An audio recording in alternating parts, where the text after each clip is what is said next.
যে এই সরকার লন্ডনে গিয়ে নির্বাচনের তারিখ ঘোষণা একটি দলের সাথে বৈঠক করে এটা নজিরবিহীন ঘটনা এবং এতে করে তার নিরপেক্ষতা ক্ষুণ্ণ হয়েছে। অল্প সংখ্যক দল আমাদের ঐকমত্য পোষণের যে 19টি সেই বিষয়ে বাস্তবায়নে কিছুটা বাধা তৈরি করছে। তারা বলছেন আগামী নির্বাচিত সরকার আসলেই এগুলো বাস্তবায়ন করবে। আগামী নির্বাচিত সরকার যদি বাস্তবায়ন করে তাহলে এখানে আমরা ঐকমত্য পোষণ করে পরিশ্রম করলাম কেন? তাহলে তো এই রিফর্মসটা পরের সরকারি উদ্যোগ নিতে করতে পারত। আমরা জুলাই বিপ্লবের যে চেতনা সেই চেতনায় ঐক্যবদ্ধ হয়ে এখন এই রিফর্মসগুলো অর্জন করার জন্য বাস্তবায়নের জন্য আমরা চেষ্টা করেছি, করে যাচ্ছি এবং এই আগেই বাস্তবায়ন হবে এটাই যে স্বাভাবিক দাবি। আমি প্রায় বলি ইমানের 3 অংশ, এক হচ্ছে মুখে স্বীকৃতি দেওয়া, হৃদয়ে ধারণ করা, কার্যে পরিণত করা। এই 3টে হলে ইমান পরিপূর্ণ। আমাদের চার্টার যেগুলো হয়েছে তারও 3টি অংশ।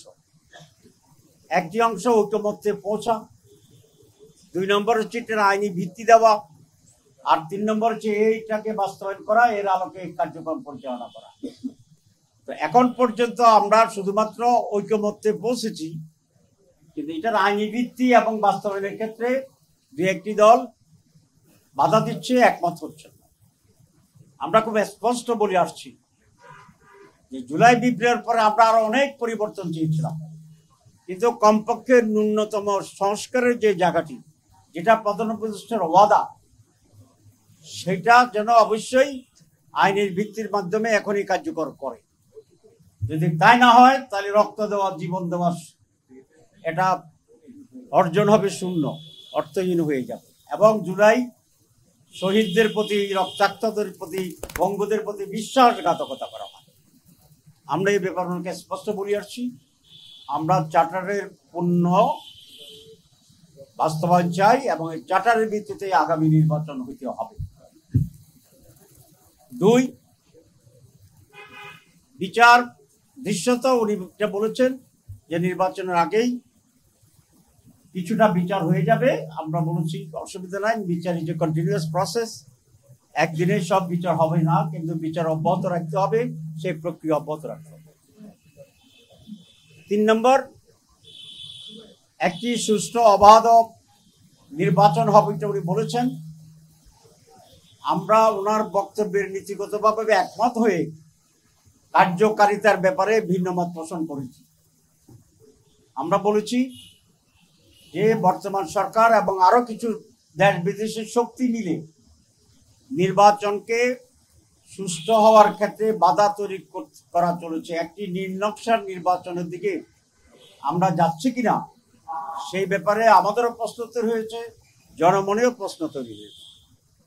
কারণ হিসেবে আমরা বলেছি যে এই সরকার লন্ডনে গিয়ে নির্বাচনের তারিখ ঘোষণা একটি দলের সাথে বৈঠক করে এটা নজিরবিহীন ঘটনা এবং এতে করে তার নিরপেক্ষতা ক্ষুণ্ণ হয়েছে এবং একটি দলকে বেনিফিট দেওয়া হয়েছে মানুষের পারসেপশনের ক্ষেত্রে যে এই দলটি আগামী নির্বাচনে ভালো করবে।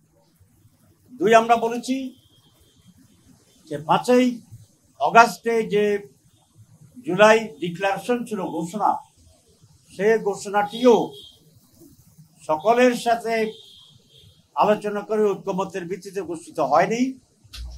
সেখানে কতিপয় বিষয়কে প্রাধান্য দিয়েছে, কতিপয় বিষয়কে তারা অ্যাভয়েড করেছেন এবং সেটা নিরপেক্ষতা হারিয়েছিল এবং এটা অসম্পূর্ণ ছিল।